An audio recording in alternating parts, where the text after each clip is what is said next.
Assalamualaikum warahmatullahi wabarakatuh. Selamat berjumpa kembali dalam podcast Managerial Economics. Kali ini saya akan menyampaikan materi tentang perekonomian tiga sektor. Materi ini melanjutkan materi sebelumnya tentang perekonomian dua sektor. Ya, sekarang tambah satu lagi pelaku ekonomi, yaitu pemerintah. Ya, jadi sub pokok bahasanya ini ada bagaimana yang tampak di slide ya. Nanti kita akan mulai dengan aliran pendapatan dan pengeluaran, kemudian pajak, subsidi, pengeluaran pemerintah, dan keseimbangan pendapatan nasional. Ya, baik, kita lanjutkan ke pembahasan. Sebelum ke aliran pendapatan dan pengeluaran, ini sebagai pendahuluan, yang dimaksud dengan perekonomian tiga sektor ya, jadi sesuai dengan jumlah pelaku ekonomi. Ini ada tiga pelaku ekonomi.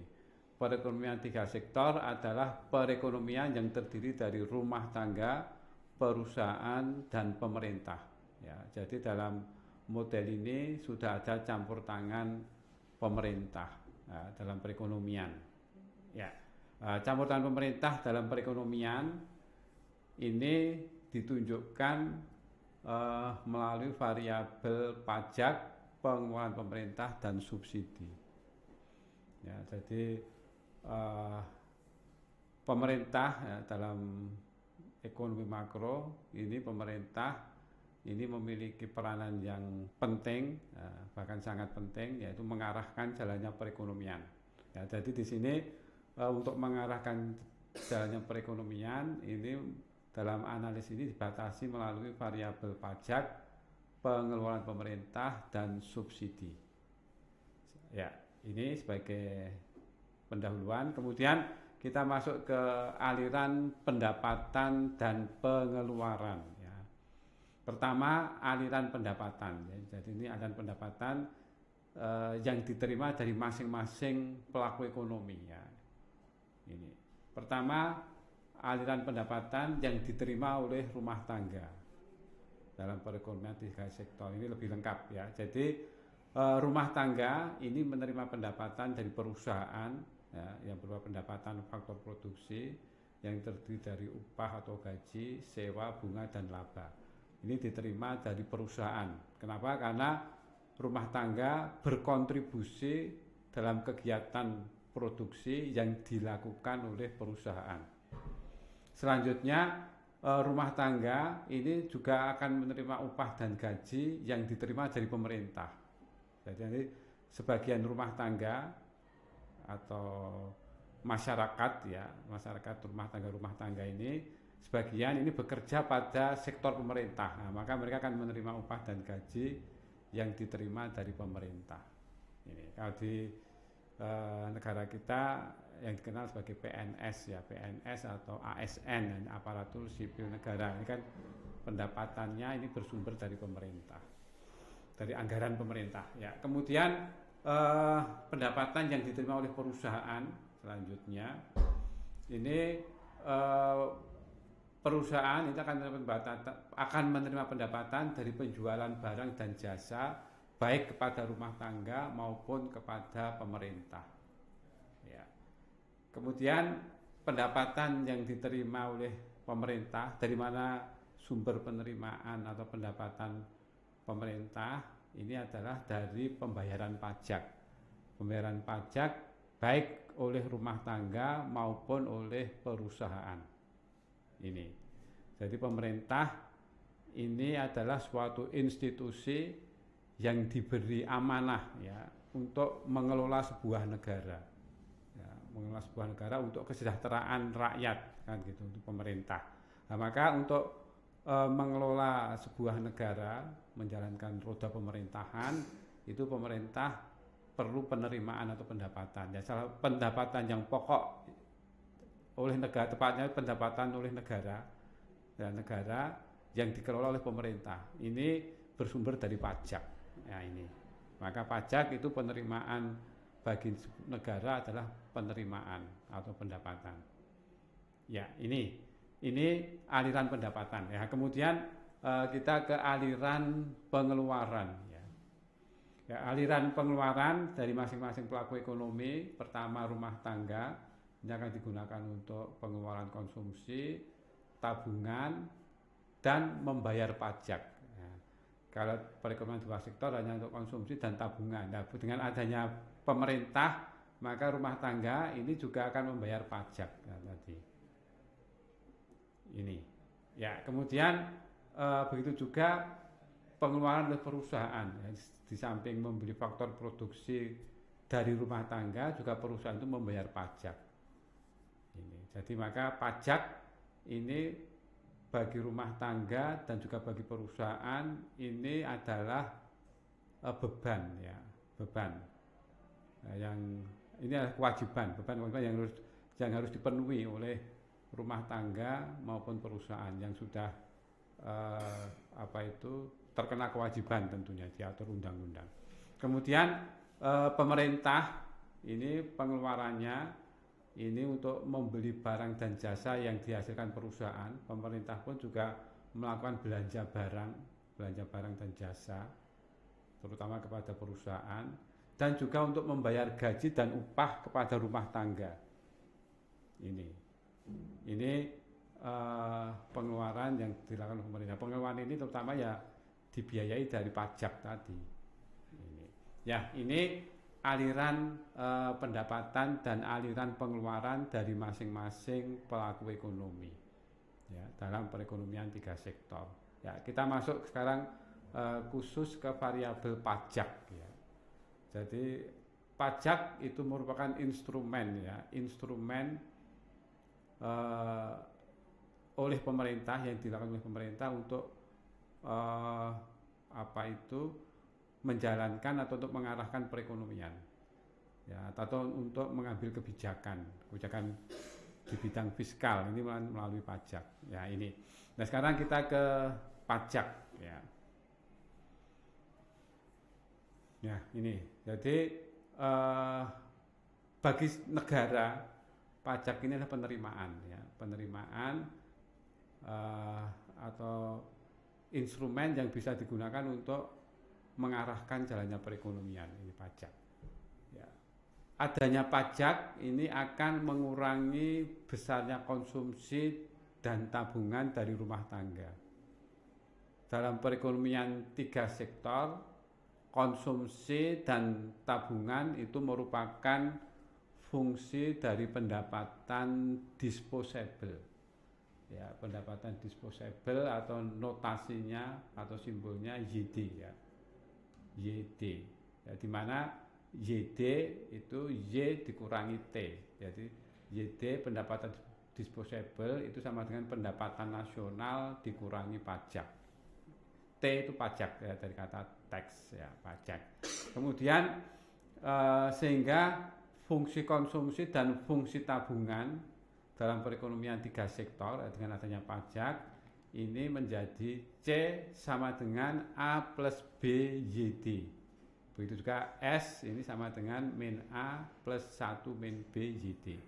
Jadi kalau dalam perekonomian dua sektor itu konsumsi dan tabungan itu fungsi dari pendapatan nasional.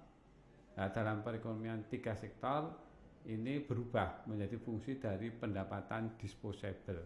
Nah, di mana notasinya adalah YD. Ya, kemudian dalam bahasan tentang model perekonomian tiga sektor, ini pajak dibedakan menjadi dua. Ya. Yang pertama adalah pajak tetap, dan yang kedua nanti pajak proporsional. Nah, kita ke pajak tetap terlebih dahulu. Yang dimaksud dengan pajak tetap itu adalah pajak yang besarnya tetap, ya, pada berbagai tingkat pendapatan nasional. Jadi artinya besarnya pajak ini tidak dipengaruhi oleh besarnya pendapatan nasional. Berapapun besarnya pendapatan nasional, jumlah pajak ini tetap tidak berubah. Ini ya, contohnya misalkan seperti ini. Jadi dengan melihat contoh atau data ini kita bisa mengenali, oh ini pajak tetap. Misalkan T sama dengan 40 misalkan. Misalkan dalam miliar rupiah 40 miliar. Misalkan nah ini pajak tetap. Kemudian ini yang C ini fungsi konsumsi. C sama dengan 90 plus 0,75 YT. Jadi ini 90 ini adalah A-nya dan 0,75 ini B. Nah ini misalkan diberi angka seperti ini ya. Nanti akan kita bahas nanti dalam perkuliahan. Ya ini contoh pajak tetap. Ya, maka kemudian secara umum maka hubungan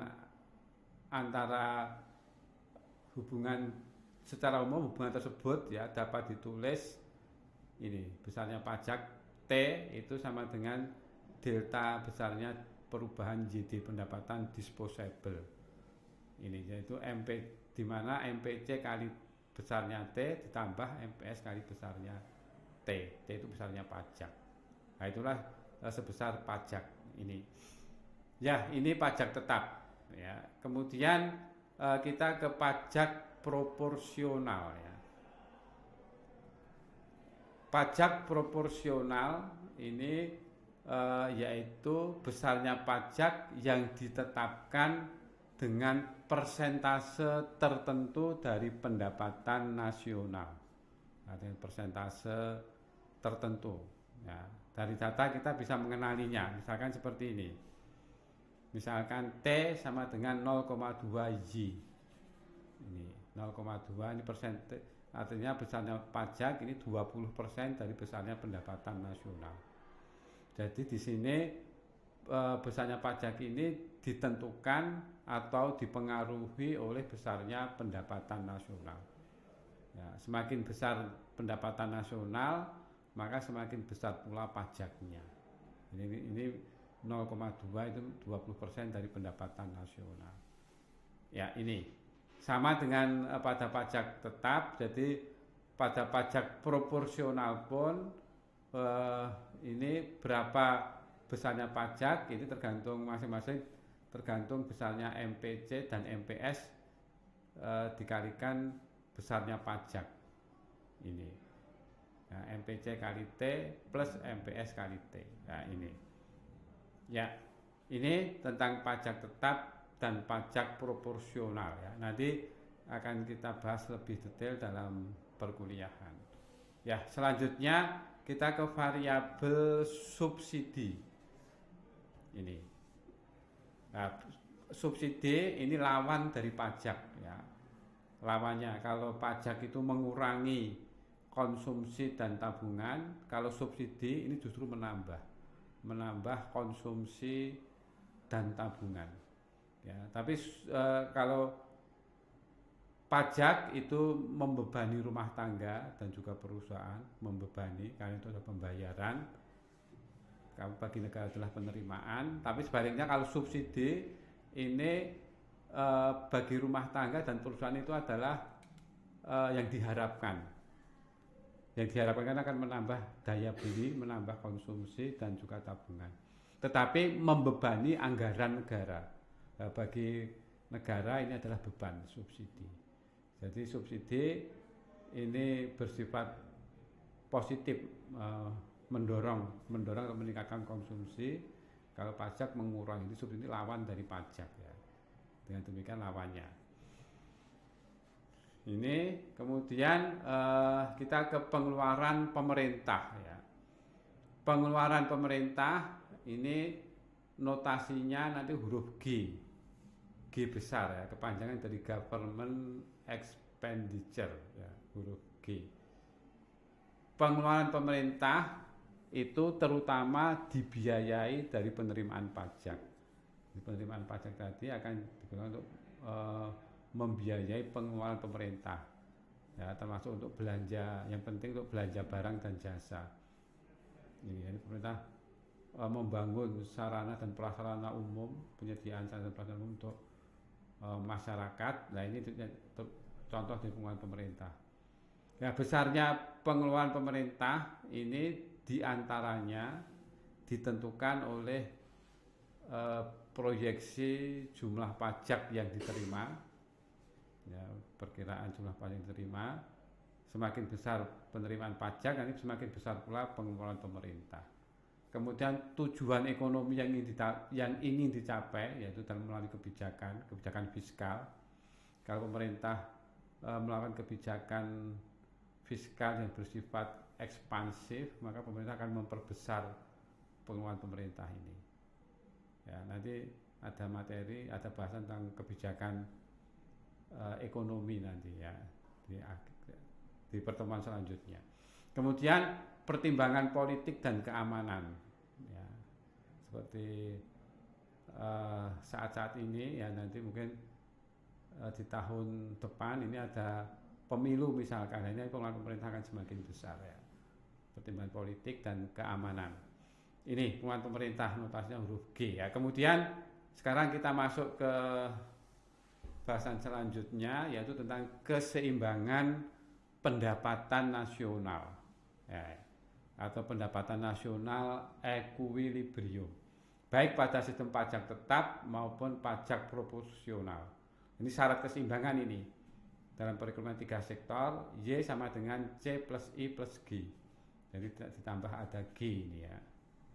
Ini jadi permintaan agregatnya di sebelah kanan ini, sebelah sisi kanan sama dengan ini permintaan agregat, yang sebelah kiri Y itu penawaran agregat atau pendapatan nasional.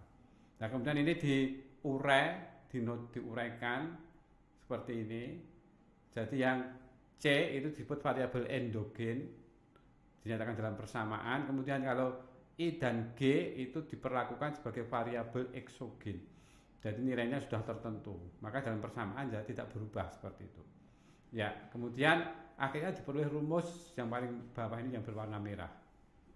Ini pada sistem pajak tetap. Ya, begitu juga satu lagi pada sistem pajak proporsional, syarat keseimbangan sama.